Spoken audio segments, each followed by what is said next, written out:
folks. Are you passionate about democracy and concerned about the rise of authoritarianism? I'm Joanne, Kevin's wife, and I've seen him give everything to this work. That's why Coffee with Democrats matters, lifting up stories, building connections, and keeping democracy strong. So tune in every Tuesday at 7 p.m. for 30 minutes of conversation with elected officials, candidates, and Democratic influencers, only on Coffee with Democrats. So join me in welcoming the Executive Director and host of Coffee with Democrats, my husband, Kevin Dawson. Hey, welcome to Coffee with Democrats. We've got a special guest with me, and you see her live, Michelle Deatrick. She is the chair of the Environmental and Climate Crisis Council with the Democratic National Convention. Michelle, thank you for coming on and joining us on Coffee with Democrats. It's such a pleasure to have you. Thank you so much for having me, Kevin. It's a pleasure to be here. Well, we're not strangers with one another. We've met twice now. The last time you were here in Norman, my hometown, Norman, Oklahoma, and we had such a wonderful exchange of conversation. You were very informative. So you've got such an important role. Can you tell us a little bit about yourself and that role that you have with being the chair of the Environmental and Climate Crisis? It's a great question. Yeah, I am the founder and the chair of the DNC Council on the Environment and Climate Crisis because we love long names in the Democratic Party. I'm also a union leader. I'm a battleground state organizer here in my home state of Michigan, a farmer, former elected official. So our council is the newest of the DNC councils and caucuses. And we're working with environmental leaders, rural organizers, college Democrats throughout the country to organize, to educate, persuade, and to get out the vote. So I've got a list of very hard questions. That's a joke, by the way. But I've got a list of questions, and we'll just go through these questions until we decide that we don't want to answer no more questions. How does that sound? That sounds great. It's good talking with you. So let's just go off the cuff for a little bit. I want to give you just a couple of minutes just to talk about things that are really important to you right now that you want to convey to the public at this point. I appreciate that. Look, for Democrats to win, we have to be everywhere. We have to speak with everyone. And I truly believe, and there's research to bear this out, that climate and environment, these are one of the issues that can help us to do that. And that's what we've been doing at the council. We know the climate crisis isn't coming, but it's here now. And it's right. And impacting red states as much as blue states, rural areas, urban areas, and impacting the economy and people's pocketbooks in states Democrats have traditionally targeted everyone. So I think it's so important that we organize everywhere. As of a year ago, there was a statistic I like to cite. There was only an active Democratic Party organization over 244 years. That's less than 2%. Tragic, and it's beautiful malpractice. So that's important because of measures by our DNC chair, Ken Martin, who I think you interviewed, right? Like, was Ken Martin on your show? He has been. It's been a while, but he did join me, yes. That's what I thought. And good for Ken. I mean, Ken believes in this, that we need to organize up and down the ballot, red states, blue states, purple states. And he's making historic investments in parties. It's $1 million a month to state parties to help parties be able to build out that infrastructure. So, that's something I feel absolutely passionately about. And I've been, acting on that. I've spent the last 6 years traveling this country on behalf of the council. I have traveled to rural areas in states like Oklahoma and Wisconsin, New Mexico, traveled to big cities, San Francisco, New York, Atlanta, New Orleans, those two very recently, and met with thousands of people. And the thing is, they understand how climate is impacting us, and that's truer all the time. It's an issue that, forgive the language, but it sells everywhere. It resonates. Right. With people. So, the latest scientific news is that we are passing 1.5 degrees of change, that we were all dedicated to not shooting past with the Paris Agreement that Trump decided to withdraw from twice now. So it's the right thing to do, but also the strategic thing to do. And it's a key persuasion issue we know youth voters, and we know the Democratic Party has a problem, a challenge we need to face with youth voters, but it's also a top issue with voters ages 65 plus. They are the second largest group of climate voters. With women of color, increasingly just about everybody. So that's climate's a winning issue. Yes, absolutely. And I appreciate you that. And you've taken about 5 of my questions already out of the list. So that's a wonderful thing to be on. So that's very good. So the one question that I want to go to next is, how do you explain the connection between climate policy and kitchen table issues like energy bills, insurance rates, and food prices? I think people actually understand a lot of this already. And as the climate crisis gets worse, you get more and more people who are talking about the fact that they can't get insurance for their homes. In Louisiana, Florida, California, due to climate fueled flooding, to climate fueled wildfires, and so on. I think one of the things that emphasizing is the importance of sharing stories. We know from the research that the way to change hearts and minds isn't as much the facts and figures, but it is for people to hear about the impacts from people in their communities, messengers, getting that message amplified and getting it out there. Those people make it. So one of the things Project Council that we're at now is we're asking people to share their climate stories and the community's climate stories with us, so we can share and amplify people who affect themselves to themselves and their communities. So that's a very good answer, and I appreciate you talking about that. One of the things that I was kind of curious about when I was planning this session with you, this conversation, was about the impact we're having within the Democratic Party, and what progress has the council made inside the Democratic Party. And here's the part of this question that is most important, that makes you so proud. That's a great question.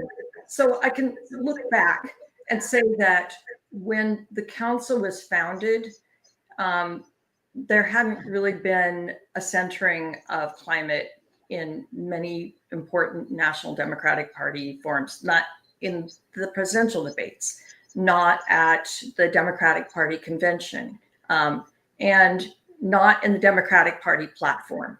And the council made major progress on many of those. In 2020, we were founded in 2019. We really launched in 2020, and we engaged deeply with the presidential nominating process and with the platform creation process. We got 13 key changes made to the Democratic Party platform in that year. They're up on our website, which I hope it's okay. I encourage everyone to go to our website, dncclimate.org, and please sign up for our newsletter. But so there's that. And climate that year was featured prominently in many ways as part of the Democratic Party convention. And the bully pulpit is absolutely important. And the platform is important because it frames the conversation going forward.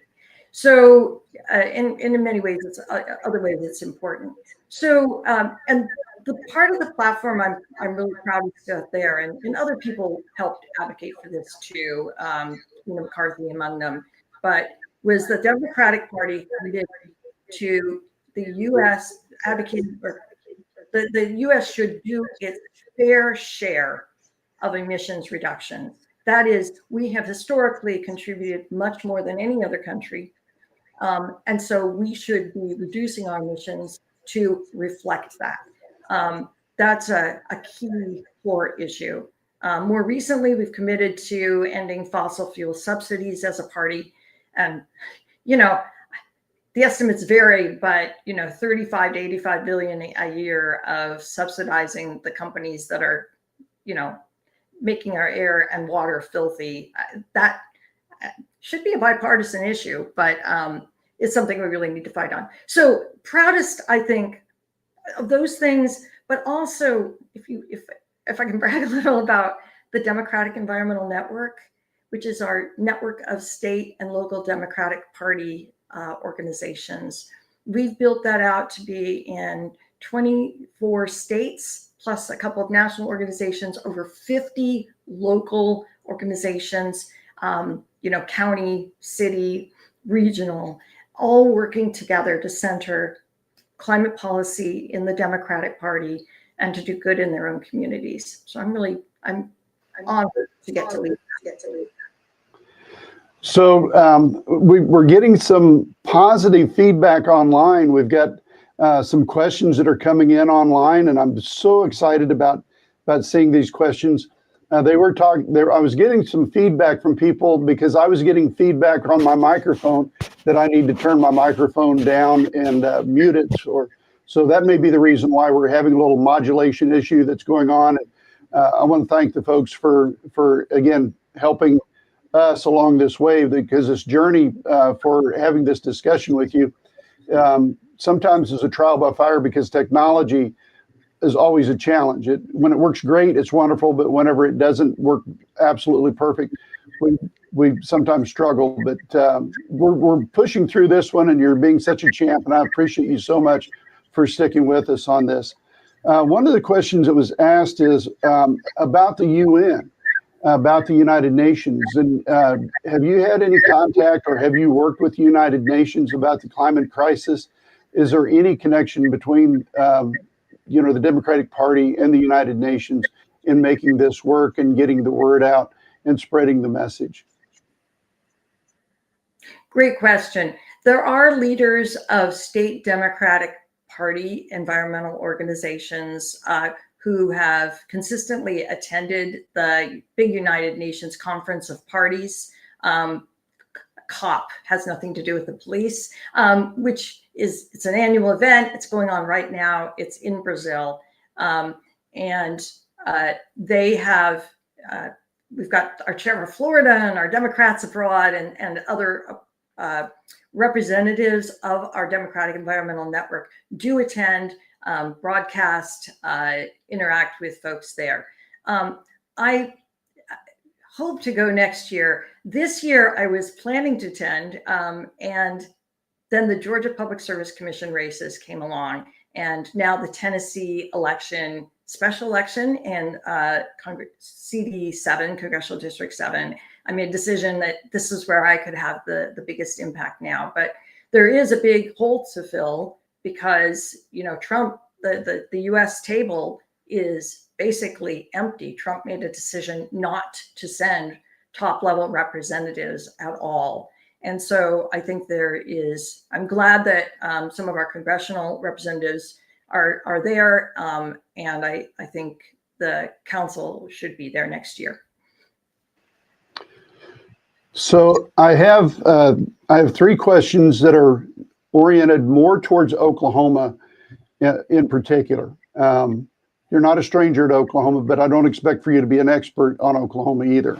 I am but not. I think some of this information is transferable from even your home state. So what does the climate conversation look like for states like Oklahoma that rely heavily on energy production? That oil and gas is are one of our biggest employers in the state. those are tough conversations, right? And I've been to Alaska, where oil and gas is not only a big employer in the state, but where taxpayers actually get rebates back from the state government based on oil and gas royalties, right? And on the other hand, I also hear in states, and particularly in Oklahoma, about the downsides of the huge fossil fuel infrastructure there. The fracking caused earthquakes that were happening in Stillwater, Oklahoma, and in that part of the state, for example. Huge concerns about over 18,000 uncapped oil and gas wells in Oklahoma, and what that means for air quality.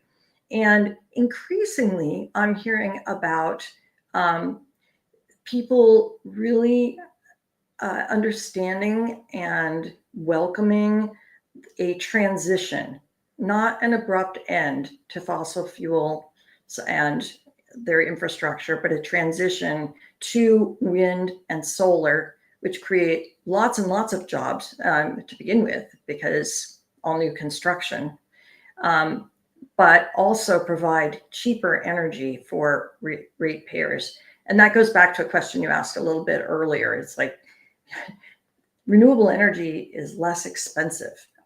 So the idea of a just transition, ensuring that the oil and gas workers and the local communities that depend on the taxes they pay and the property taxes from fossil fuel infrastructure is crucial, and something that the council has advocated for a long time. I mean, I'm a union leader.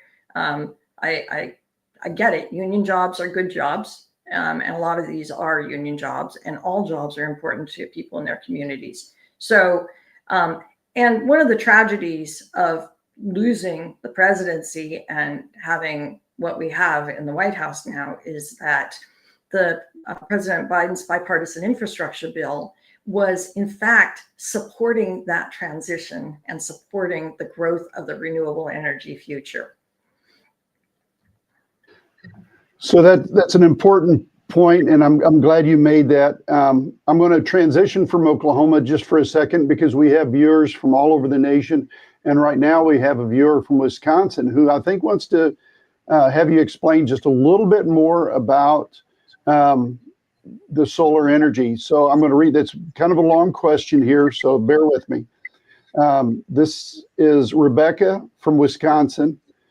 There's a Republican-led community solar bill that would expand access to clean energy for renters, low-income households, and rural communities. One Democratic legislator briefly signaled on or signed on, but then withdrew after pressure from organized labor, which raised concerns about job standards and utility oversight. From your perspective on the DNC Environmental and Climate Crisis Council, how do you navigate moments like this when clean energy expansion and labor protections kind of come in conflict with one another? Look, I think this is a case where we need to and can have our cake and eat it too. We need for that legislation, and thank you, Rebecca, for the question and for raising that issue. I hadn't heard about that situation in Wisconsin, but there's no reason we can't have community solar that's using union labor and that also has community benefits written into it, and adheres to Davis-Bacon labor law, et cetera. And so it's really important that Democrats lead on this and ensure that those considerations are incorporated, because we cannot let the renewable energy transition undermine our brothers and sisters, our siblings in labor and the labor movement that Republicans love to undermine, right? In country after country, historically and in recent history, it's been the labor movement that has led on fighting the rise of authoritarianism and fascism. So important to keep them strong, as well as to support the transition. I feel like Democrats need to take the lead and get out there first, because all that stuff, all the things about renters having access, that's all really, really important. Yeah, and I agree with you on that. As a labor member myself for 43 years and now retired labor member with the Teamsters, I think it's so important for us to continue to embrace and expand upon the labor movement. It's been under attack all of my career ever since Reagan took office, and it's continuing to attack, and that is our middle class. And that's what I loved so much whenever Joe was in office. He always talked about trying to work, our economy from the middle out instead of from the top down. And we all know that, trickle down economics doesn't work. And that also is going to impact the environment as well because of other issues. But I've got to go back to some of my questions here about Oklahoma, because we got to talk about how do Democrats talk about climate and energy in a way that strengthens workers. Again, we're hitting on that labor issue pretty hard. Oil, gas, but here's another one. Farming is a big issue because the amount of CO2 that's put into the environment because of these feedlots. Oklahoma's got quite a few of them. Plus, we're seeing a very big rise in the state of Oklahoma of chicken and turkey farms and how those are polluting with new legislation that was signed into law by our government that allows for poultry producers to have complete disregard to standards, and they're allowed to pollute. As an example, in the state of Oklahoma, I believe it's the Delaware River, which is one of the cleanest, or historically one of the cleanest rivers in the state of Oklahoma, is now so polluted with bacteria from poultry producers that we're having a lot of issues. When people go swimming, they come out with severe eye infections, urinary tract infections, you name it, the respiratory infections from just swimming in the Delaware River because of poultry pollution. So how do you talk about climate and energy in a way that strengthens the workers and also lets people know about how to move toward cleaner energy? Look, environmental justice and the issues of working people, working families, working communities, they're deeply intertwined because the same forces that expose marginalized communities to pollution of all kinds, unsafe air, climate risks, they also shape the economic conditions that workers face. So industrial facilities, highways, landfills. Landfills come to mind because I'm working on a landfill issue right here in my own county right now. Energy infrastructure, they're disproportionately placed in or near low-income neighborhoods where the residents, who are often working class people and people of color, have less political influence and less resources to resist harmful development. So, and then the other side of that is rural communities, which are impacted disproportionately by the effects of industrial agriculture, by the CAFOs, the commercial, the huge feedlots and the agricultural runoff from manure-laced, manure-spread fields, manure that's often, now we know, laced with PFAS and pesticides and other things that we don't want contaminating our land. So, and those are the same people, by the way, who are also impacted by the exponential growth in data centers, which is an issue I hear about all over the country. Wherever I go in rural and some suburban areas, people are extremely concerned. So addressing the agricultural issue as a farmer, we need to be regulating commercial agriculture. We need to stop setting up our agricultural subsidies in a way that are promoting the mega farms and the merger of farms and the loss of the small and medium-sized farms. My own farm is 80 acres, and those farms are increasingly disappearing. And farmers on smaller plots are more connected with the land and with their communities and responsible to their communities.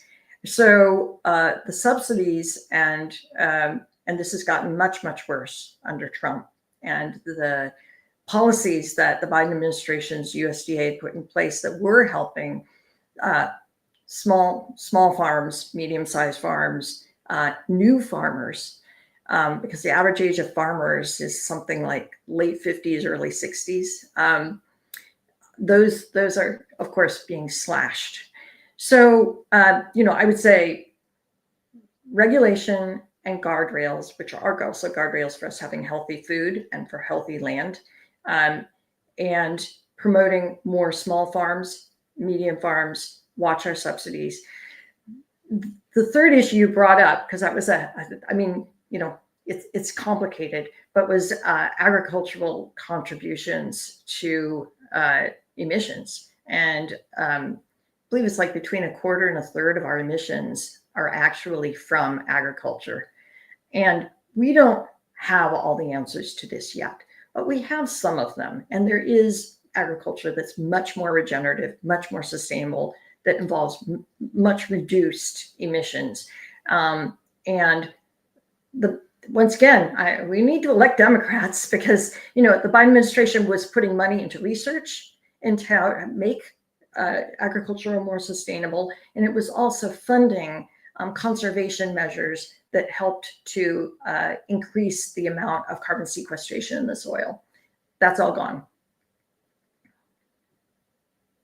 Sorry, you get me started on farming and I'll talk forever. So I'm going to stop there. That's okay, because my daughter and son-in-law, they've got a farm up in northern Kansas, and they're running into some of the same issues. Excuse me.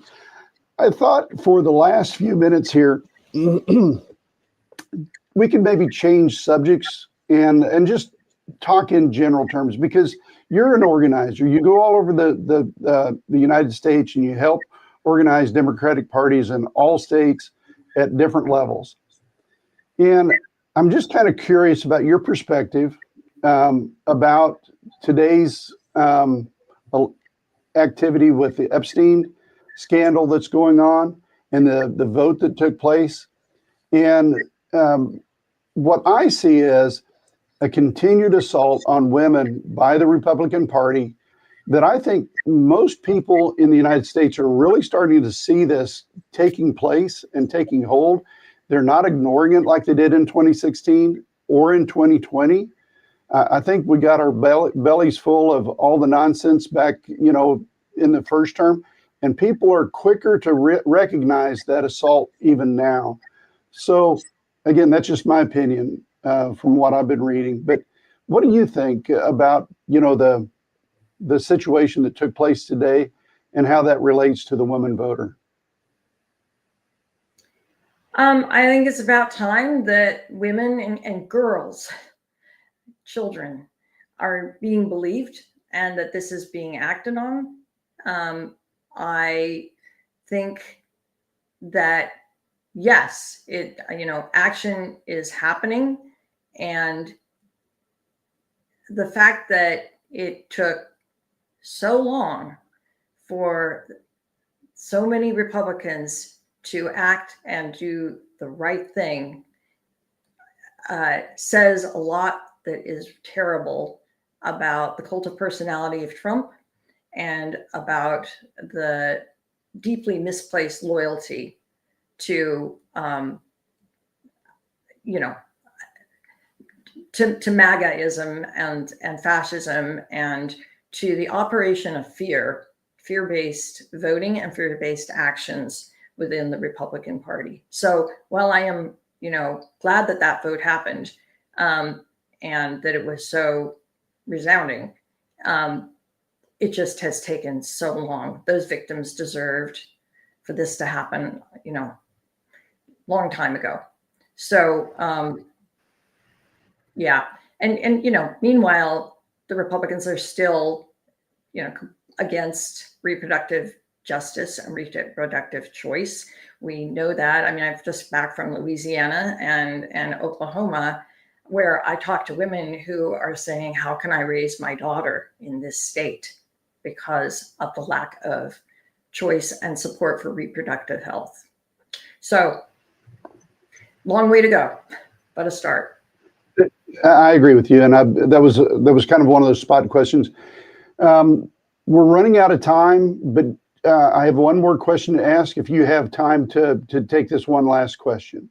Yep, I've got 5 more minutes. Okay.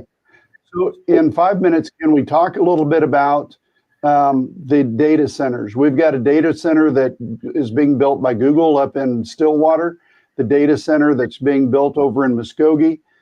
Rebecca is asking the same question about Wisconsin and the data centers that are being built up there. How are these data centers and the impact that they're going to have on the environment, particularly with water?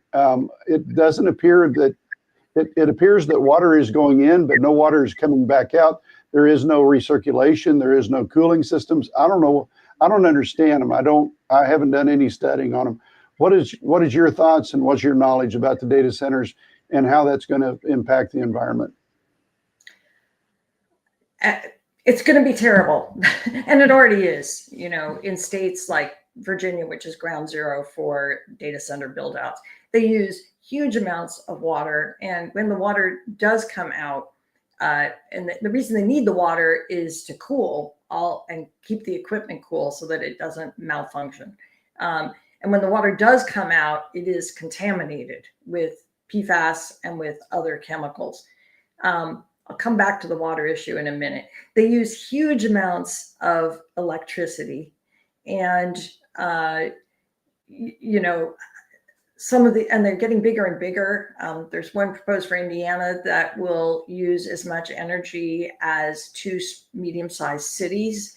The one that's proposed and is going to end up being built here in my own county, one of 3 probably being built in my own county, will require our energy producer, DTE, which covers much of the state of Michigan, it will require a 25% increase in their capacity overall. So huge energy hogs. And the question becomes about these 2 issues with them is who ends up paying the price when groundwater runs out, or when the data center isn't paying the full cost of the new infrastructure needed, the new power plant. They have to also upgrade the grid to transmit that much energy.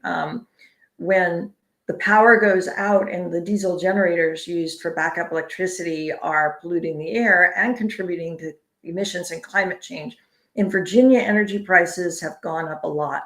In Georgia, those Public Service Commission races, which were kind of under the radar, but hugely important. And there are more races like that coming up in 2026 across the country, including in Oklahoma, I believe, and in Louisiana. Energy prices for the average family in Georgia had gone up over $500 a year, 2 years running.